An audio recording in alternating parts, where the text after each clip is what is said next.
Tenemos con nosotros en Enlace Judío a Pedro Cobo, que acaba de publicar en México su libro El origen del Estado de Israel, biografía de Theodor Herzl.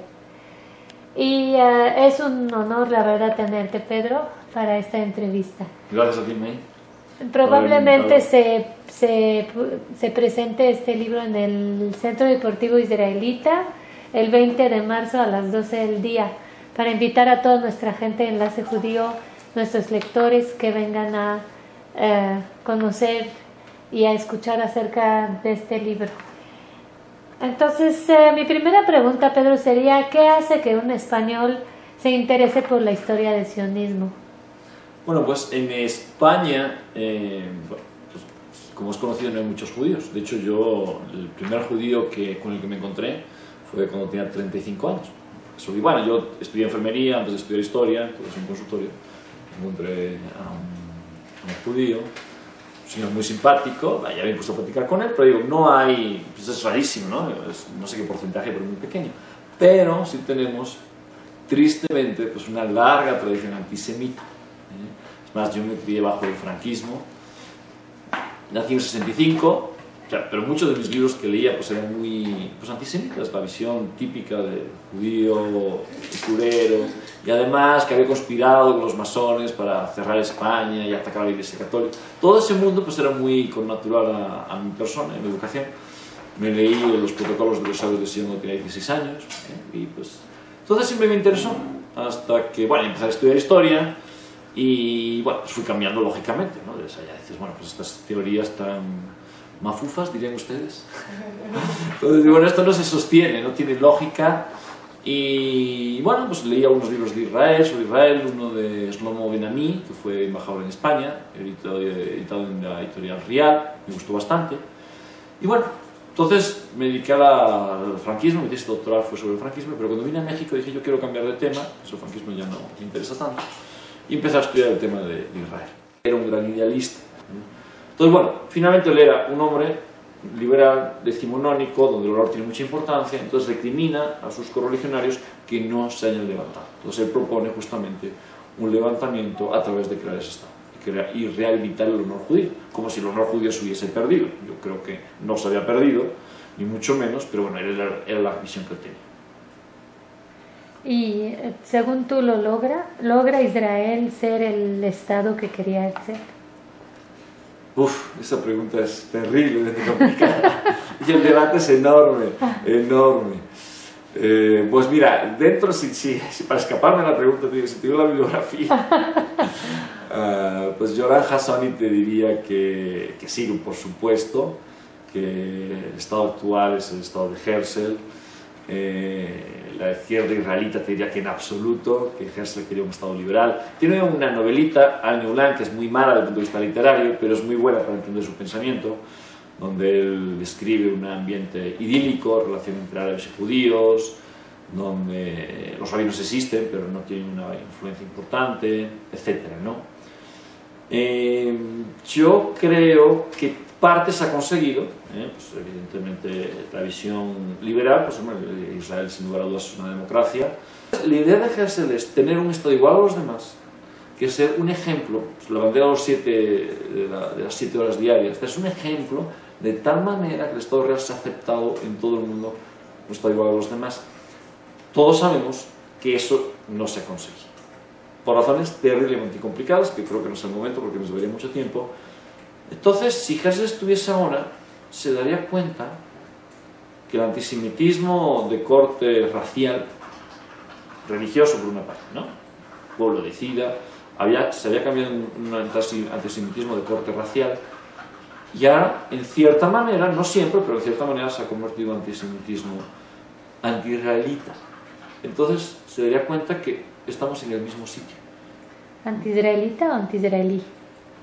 Anti-israelí, no, o sea, en el sentido de decir que Israel sigue siendo, o sea, no es un Estado como los demás, a eso me refiero.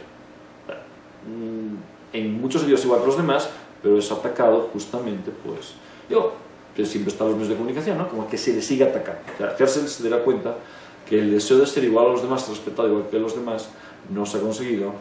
Bueno, pues que lo que ya sabemos, ¿no? Si hay constantes ataques, bueno, pues en medio del mismo hecho que las embajadas israelíes tengan que estar protegidas especialmente, eso significa que sigue estando en cierta manera no sé, en el mismo sitio, no, tampoco sería esa la palabra, ¿no?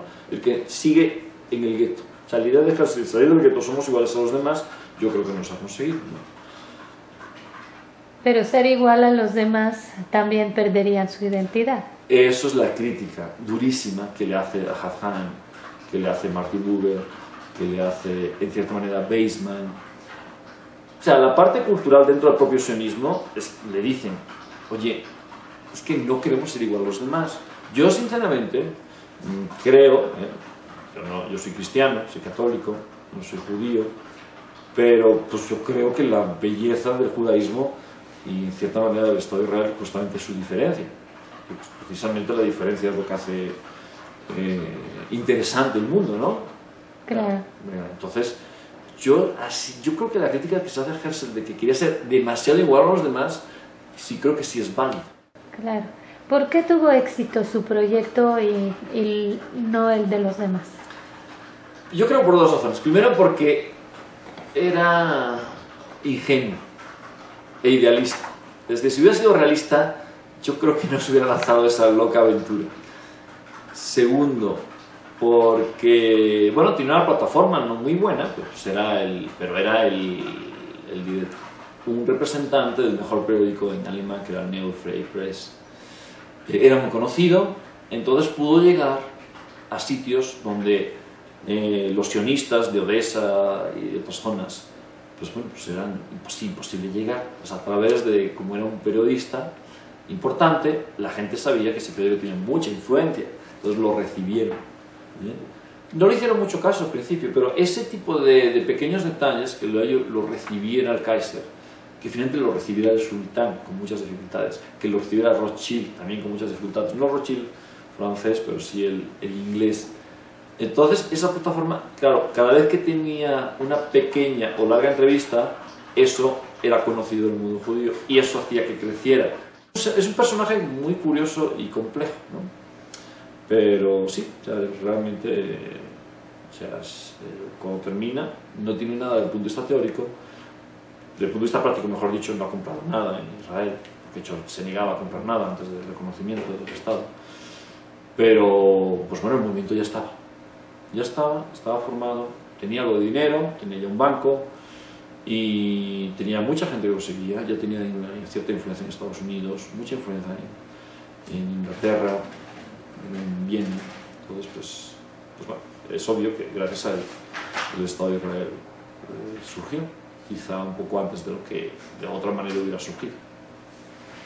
Dentro de la personalidad del Herzl íntimo, ¿qué anécdota lograste develar o qué anécdota te impactó dentro de su personalidad? Anécdotas, hombre, a ver, una cosa interesante, y es donde empieza un poco la pregunta. Él escribe, y esto es él escribe que quiere bautizar a su hijo, ¿no? Porque dice, esto es demasiado complicado, ser judío en una sociedad como esta es demasiado complicado. Dice, no bautizo a mi hijo Hans por respeto a mi padre, pero si pudiera lo bautizaría.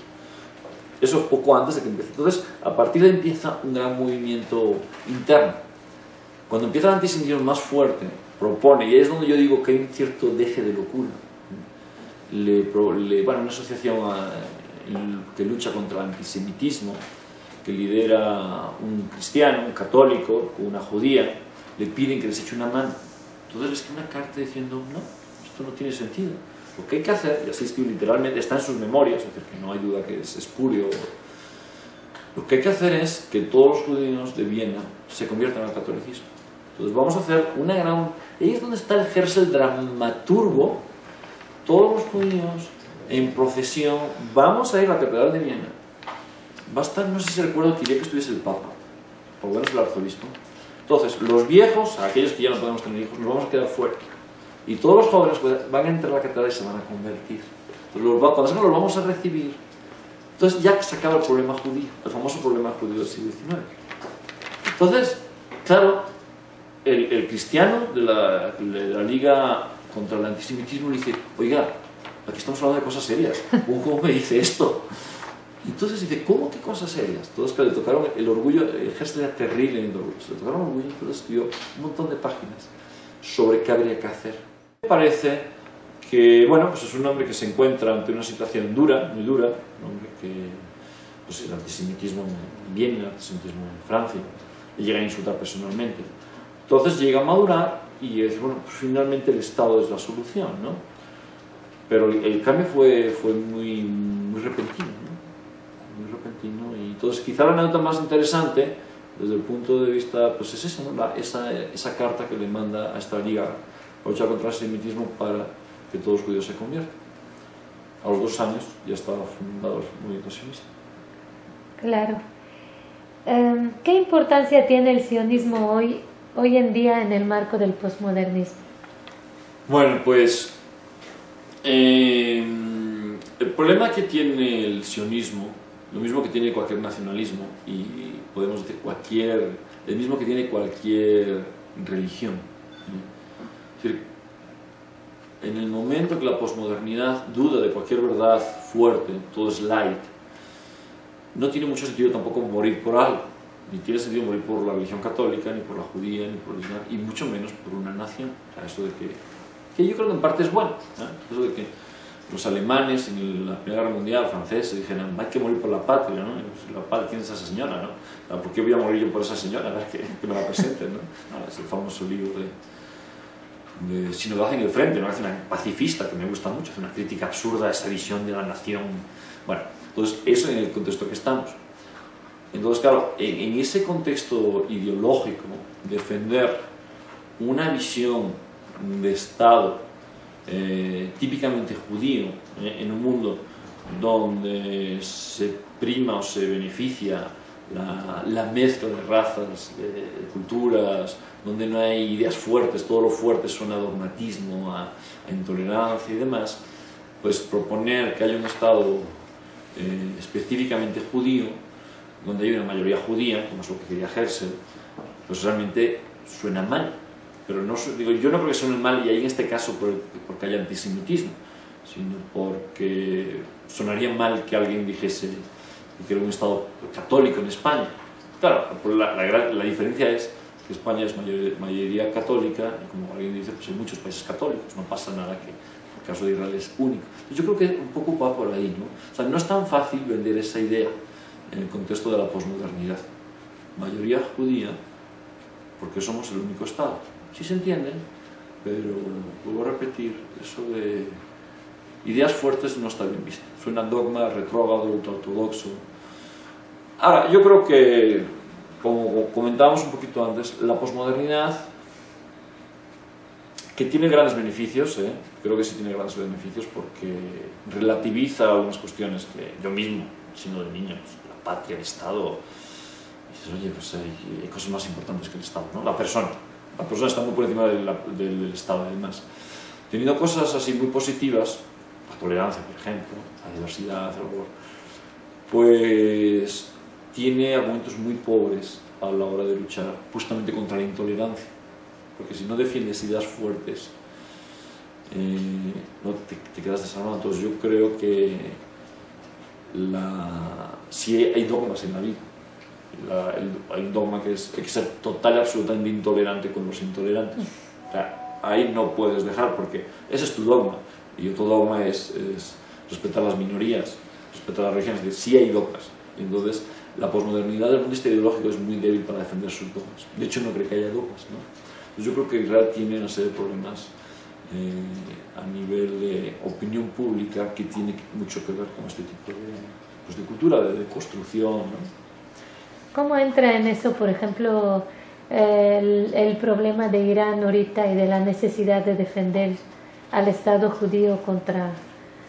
Bueno, ahí habría, desde el punto de vista práctico, bueno, no sé, supongo que sí conoces el artículo de David Grossman sobre este tema, ¿no? Sí.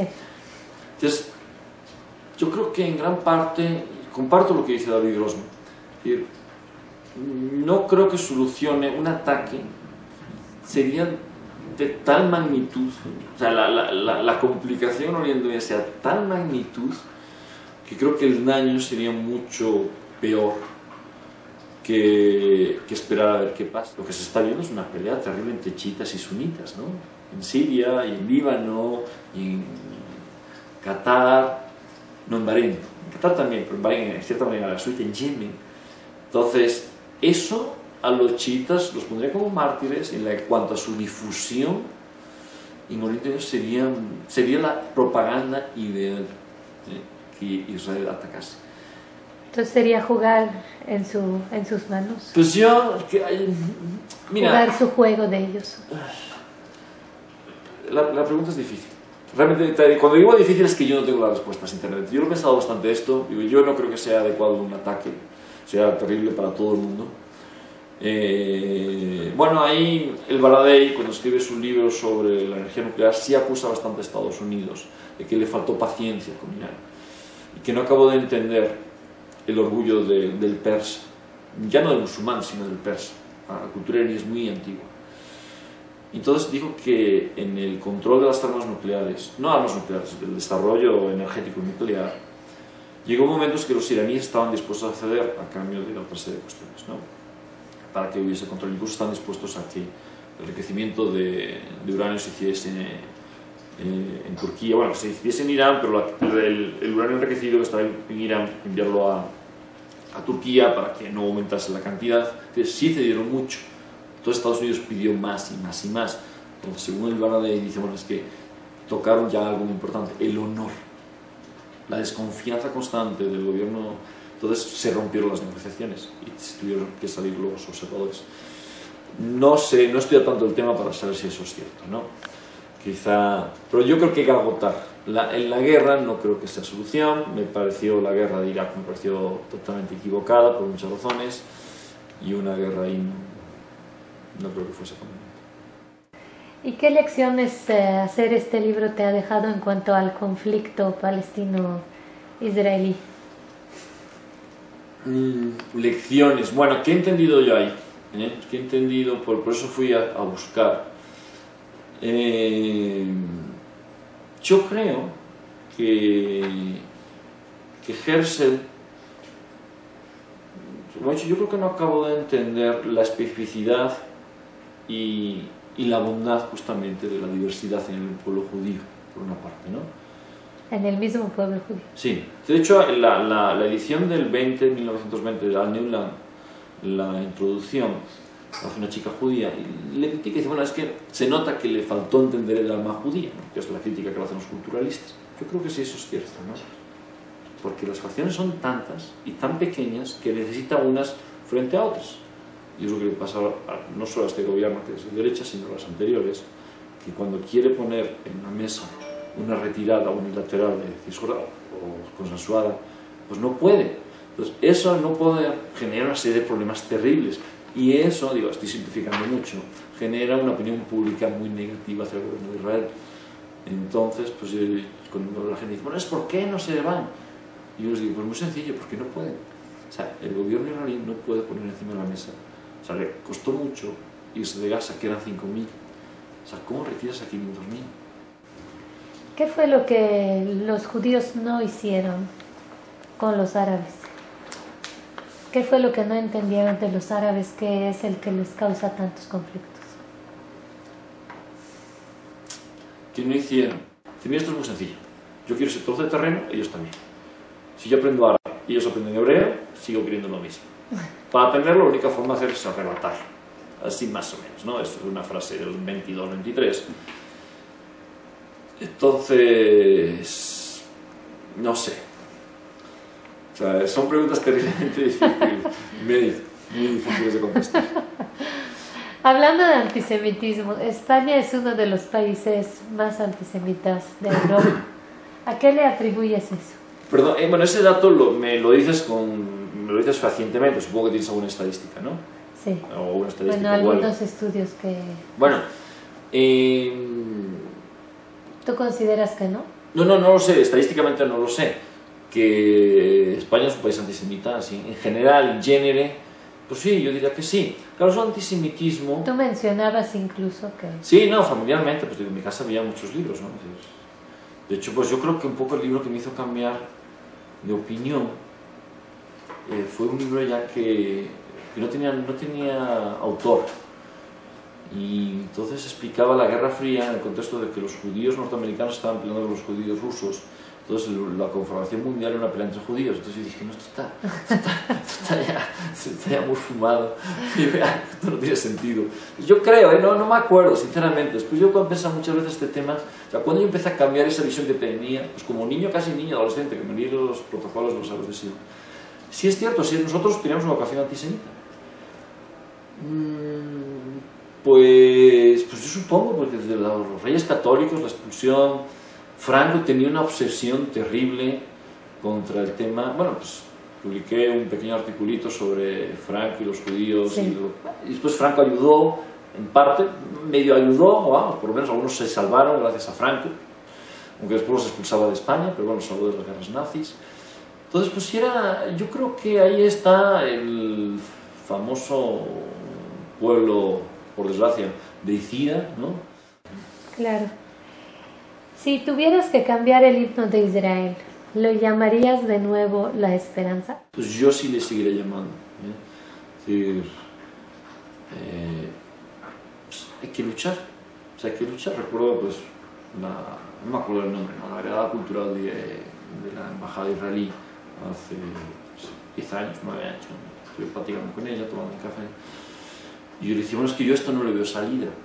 Y me dijo ella, que tú vives aquí, pero yo vivo allá, bueno, que estaba acá, y yo tengo que ver la salida. Entonces yo dije, pues tienes razón, hay que buscar. O sea, no, la actitud de que no tiene salida no es respuesta, entonces hay que buscar. Entonces yo creo que sí se le puede seguir llamando, y a lo mejor hay un genio, o 10 genios, o ojalá 4 millones de genios por ambas partes, en todo Oriente Medio, que sean capaces de poner el interés general y el interés de las personas, más allá de que sean palestinos, sirios o judíos, ¿no? Es decir, yo creo en el ser humano. No sé si es la pregunta. Creo en el ser humano, entonces sí dejaría el himno. Además es precioso. Gracias. Okay.